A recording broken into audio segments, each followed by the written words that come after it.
नमस्कार मु Deepti दीप्तिस full lab को आपण मानकु बहुत बहुत स्वागत। आज आम गोटे हेल्दी जलखिया बनैबा आउ एटा को आपण सकाळ ब्रेकफास्ट बा इवनिंग स्नैक्स रे भी बनै पारिबे नले पिला मानकर लंच बॉक्स रे भी बनै कि दे पारिबे। बहुत हेल्दी रेसिपी आउ बनैबा भी बहुत सहज। तो ये वीडियो रे आपण देखिकी जानि पारुथबे एटा केते नरम आ स्पंजी हेची पूरा तुला परी एटा नरम हेथाय। तो जेकोसी चटनी बा सॉस सहित खाई पारिबे ना नॉर्मल आपण एमती भी एटा को खाई पारिबे।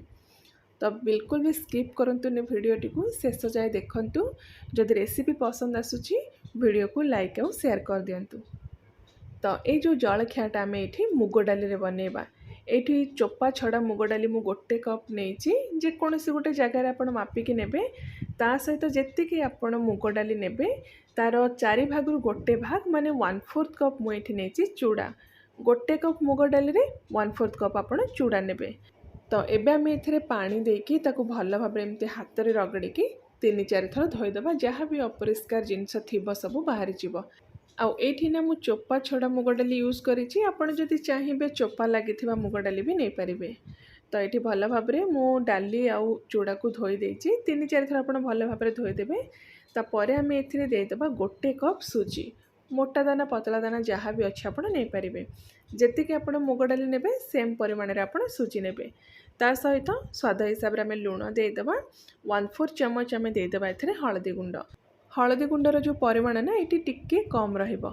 तो नेक्स्ट आम एथिरे ऐड करबा दही दही ये मु 3/4 कप रु टिके बेसी नहीं पाखापाखि गोटे कप नहीं आपण चाहिए पूरा गोटे कप भरिकी भी नहीं पारिबे। सेम कप मु यूज करिछि तापरे सेही कप रे मु गोटे कप मापिकी पानी ऐड करुछि। सबो जिनस को एबे भल भाव रे एठी मिक्स कर देबा। आउ एठी ना जो दहीटा आपण नेइथिबे जदि टिके खट्टा दही थिबो तो बहुत बढ़िया।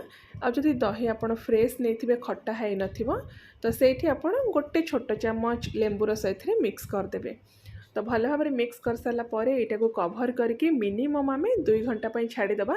से 2 घंटा भितर आमर सबो जिनस पूरा बढ़िया से बतुरिकी फुली जिवो। तो 2 घंटा पर ये देखु एथिरे बिल्कुल भी एबे मॉइस्चर नहीं सबू जिनस पूरा बतुरिकी पानीटा को सोक कर नहीं। आउ ये जो जलखियाटा को जदि आपण सकाळे बनैबाकू चाहूचंती ब्रेकफास्ट रे बनैबाकू चाहूचंती तो कौन करेंगे ना राति रे एमती ताकू बतुरेकी कवर करके आपण फ्रिज रे रखिदेबे पूरा राति पूरा बढ़िया से एटा बतुरी जीवो। आ सकाळ बिजी शेड्यूल भितर आपण आराम से एटा को फटाफट बनै पारिबे। तो एबे सब को आम एमती गोटे ग्राइंडर जार को बाहर करदेबा। ता सहित किछि अदा को एमती छोट छोट खंड करके काटिके एथिरे पकेइबा। आउ ये कंचा लंका स्वाद हिसाब रे जेतिकी आपण राग खाउचंती सेतिकी देकी सेतिरे आधा कप पाखापाखि पानी देके एटा को पूरा बढ़िया से आम स्मूथ करके बाटी नबा। आ पानी आपण एठी देखिकी ऐड करेंगे। बेसिकली आमर जो बैटरटा एमती टिके पतला बनिबो।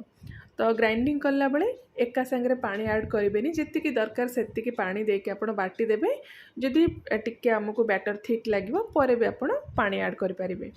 तो एबे आम ए गोटे बड़ चमच ऐड करवा रिफाइन तेल ता सहित 1/4 चमच आम ऐड करवा हिंगु।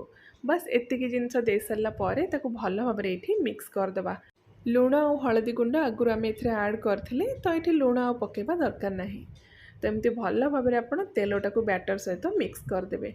आउ बैटर सहित तेलटा मिक्स हो सारा पर फाइनल जो बैटर कंसिस्टेंसी देखो एमती ही रहिबो।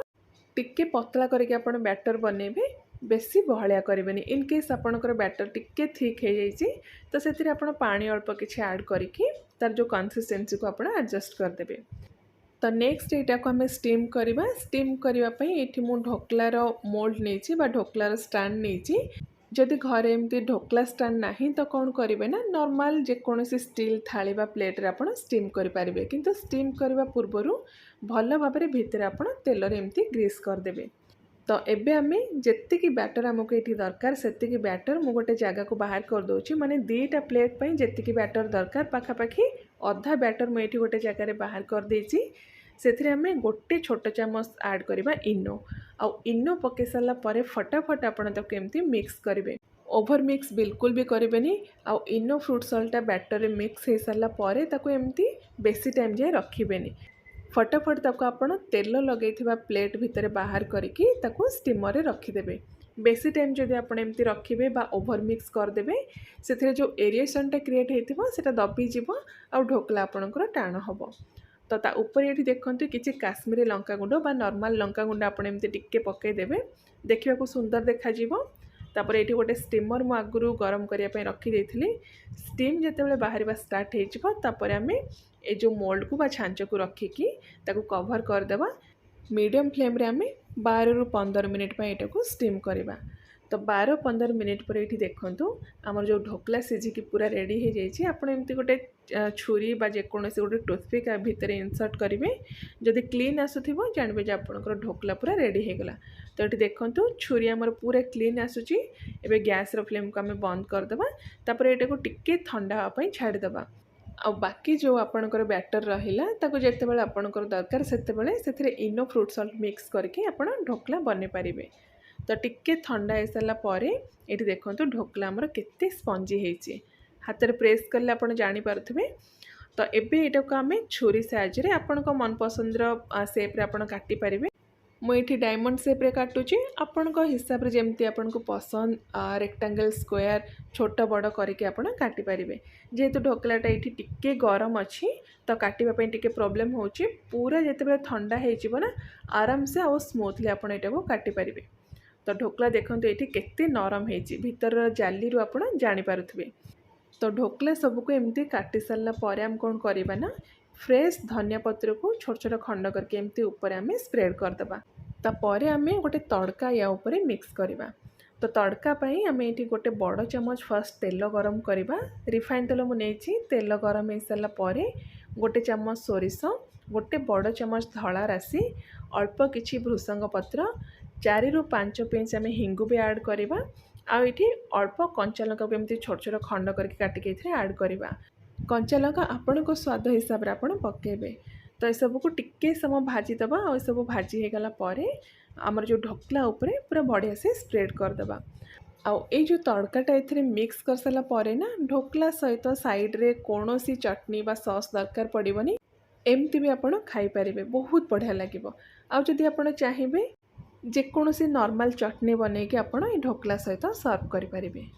तो बहुत ही बढ़िया गोटे हेल्दी रेसिपी यहाँ ब्रेकफास्ट पे गोटे हेल्दी ऑप्शन आउ सकाळर व्यस्तता भितर भी आप आराम से यहाँ को बन पारे। बस राति रे सब जिनस को आप बतरेकी फ्रिज रे रखीदेवे सकाळे ताको ग्राइंडिंग करके फटाफट आप 15 मिनिट भितर बढ़िया गोटे हेल्दी ब्रेकफास्ट आराम से बन पारे। तो आशा करुँची रेसिपीटी आपण समस्त को पसंद आसथिबो। आउ जदि रेसिपी पसंद आसी प्लीज़ वीडियो को लाइक और शेयर करदेवे। ता सहित चैनल रे जदि आप नुआ देखुचंती चैनल को सब्सक्राइब करने बिल्कुल भी भूलिबेनी। मु आउ थरे आ गोटे नुआ रेसिपी नहीं आसबि। Till then take care and bye bye.